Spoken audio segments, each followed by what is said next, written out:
E aí, pessoal, tudo bem? Aqui é o Léo e hoje eu vou ensinar para vocês como fazer o modelo de variáveis instrumentais em painel. Na aula passada eu ensinei para vocês como que a gente fazia isso numa cross-section. Agora eu vou ensinar como fazer no painel.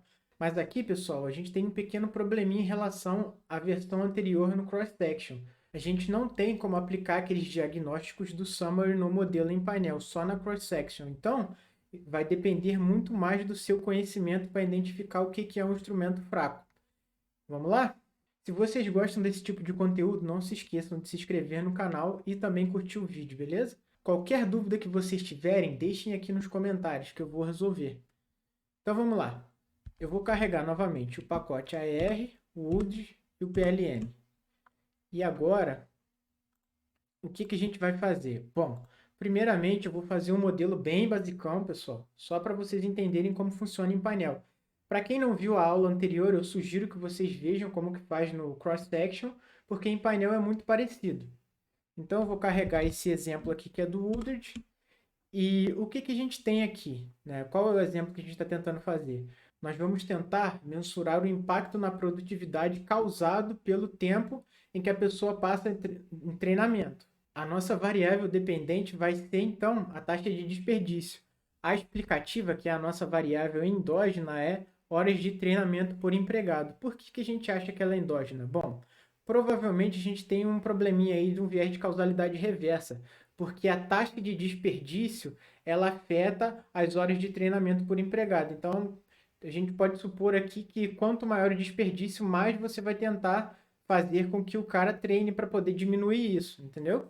Então, a gente tem um viés aí de causalidade reversa. Para resolver isso, nós vamos tentar utilizar um instrumento que é uma bolsa de treinamento que as pessoas tiveram em 1988.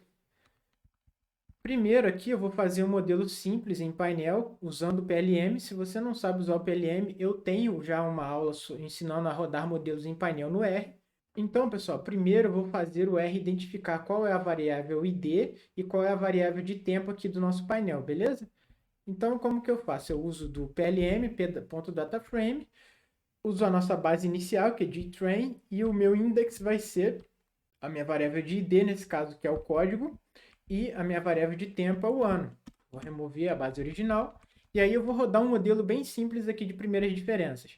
Eu estou usando, então, a nossa variável dependente, que é a taxa de desperdício, em função de horas trabalhadas.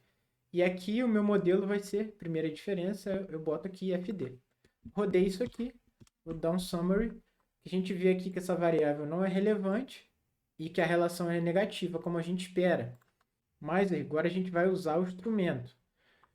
É a mesma coisa que no caso anterior aqui, pessoal. Olha só, eu estou usando o primeiro modelo aqui idêntico ao anterior, só que eu estou colocando uma barra aqui, e o grant, que é o nosso instrumento. Rodando aqui as nossas primeiras diferenças com o instrumento, a gente dá um summary, e aqui a gente já viu que o coeficiente mudou, ele é menor, e o p-valor é maior ainda, né? Eu posso fazer isso também corrigindo para problemas de heterocedaticidade. Então, eu vou dar aqui um summary, vou usar o VCOV igual a VCOV HC. Nesse caso, ele está usando o estimador de variância com a variância HC3, que é uma variação do modelo da correção para heterocedasticidade de White. Então, a gente vai ter uma pequena diferença aqui. Ó. Não muda o intercepto quando você corrige para heterocedasticidade, mas ele muda o p-valor aqui. Ele ainda continua sendo irrelevante, né? Era 0,64 e caiu para 0,54. Bom, pessoal, eu espero que vocês estejam gostando dessa aula. Esse foi um modelo bem simplesinho. Eu vou mostrar para vocês um modelo mais complexo que eu tirei de um artigo. Então, se vocês estiverem gostando, não se esqueçam de se inscrever no canal, como eu falei, curtir o vídeo e deixar os comentários das suas dúvidas aqui. Na próxima aula, pessoal, eu vou trazer a parte teórica e eu vou explicar o que seria um instrumento fraco, os problemas de você usar ele. Então, vai ser escrito. Eu comprei uma mesa digitalizadora para tentar fazer essa aula ficar mais didática. Espero que vocês continuem aqui e assistam a próxima aula para que fique melhor e vocês consigam fixar esse conhecimento, beleza? Então, o que a gente vai fazer aqui, né? Vamos usar o modelo do Baltagui, né? Eu vou rodar esse modelo aqui do artigo do Baltagui para vocês, para mostrar como seria um modelo mais complexo. Novamente, eu estou pegando a base de dados do Baltagui, que vem do PLM, estou transformando a minha base num painel para poder identificar o que é a variável de ID e de tempo. Então, É a mesma coisa que o caso anterior, só que agora é county, que é a cidade, né? E o ano. O que o Baltagui queria mensurar nesse artigo de 2005? O impacto das prisões e o tamanho da força policial na criminalidade nos 90 condados da Carolina do Norte entre 1981 e 1987. Qual que era a variável dependente do modelo do Baltagui? O log da taxa de crime. E as nossas explicativas endógenas são o log do policiamento per capita e o log da probabilidade de ser condenado, dado que o cara já foi preso. Para resolver esse primeiro problema aí, né, da nossa variável do log do policiamento ser endógena, o que ele usou como instrumento? O log da receita per capita de impostos. Por quê? Condados com preferência por aplicação da lei votarão por impostos maiores. Então, quanto maior o imposto, maior o policiamento daquele local. E para resolver o problema da probabilidade de ser preso, dado que foi condenado, a gente está usando aqui o log do mix de ofensa. Esse mix de ofensa, basicamente, ele está mensurando a relação dos crimes que teve contato cara a cara com os crimes sem contato. Por quê? Identificar o assaltante aumenta muito a probabilidade dele ser preso. Então, seria um instrumento para o log da probabilidade de ser condenado, dado que ele já foi preso. Então, pessoal, como que funciona esse modelo aqui? Eu não vou entrar a fundo em todas as variáveis, mas a gente tem a dependente aqui, que é a taxa de crime, a probabilidade de ser preso e o policiamento per capita, beleza?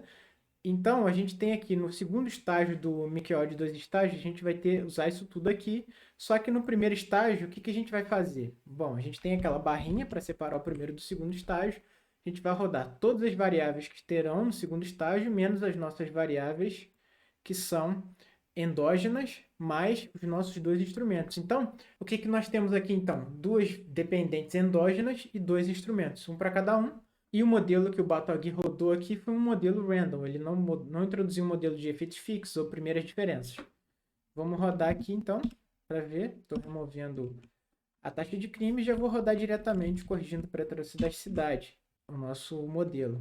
Então, o que você tem aqui? Quanto maior a probabilidade do cara ser preso, ser relevante é 10%, menor a taxa de crime, e o policiamento aqui tem uma relação positiva com a taxa de crime. Ainda a gente tem esse efeito da endogeneidade aqui, né? O valor deveria, quer dizer, teoricamente, se a gente corrigisse esse problema aqui, a gente teria um indicador negativo, né? Quanto maior o policiamento, menor vai ser a taxa de crime. Só que nesse caso o efeito do viés é muito alto e ele compensa o efeito do policiamento maior sobre o nosso resultado.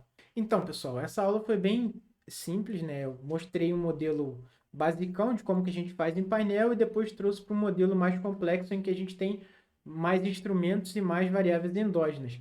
Na próxima aula eu vou mostrar para vocês como que a gente identifica esse tipo de coisa, o que é um instrumento fraco, para que vocês possam vir aqui e rodar um modelo adequado para corrigir os seus problemas.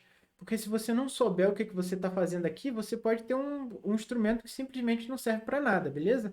Então, pessoal, fiquem atentos que na próxima aula eu vou vir ensinar vocês como corrigir esse problema de endogeneidade do ponto de vista teórico com o estimador de variáveis instrumentais, beleza? Até a próxima!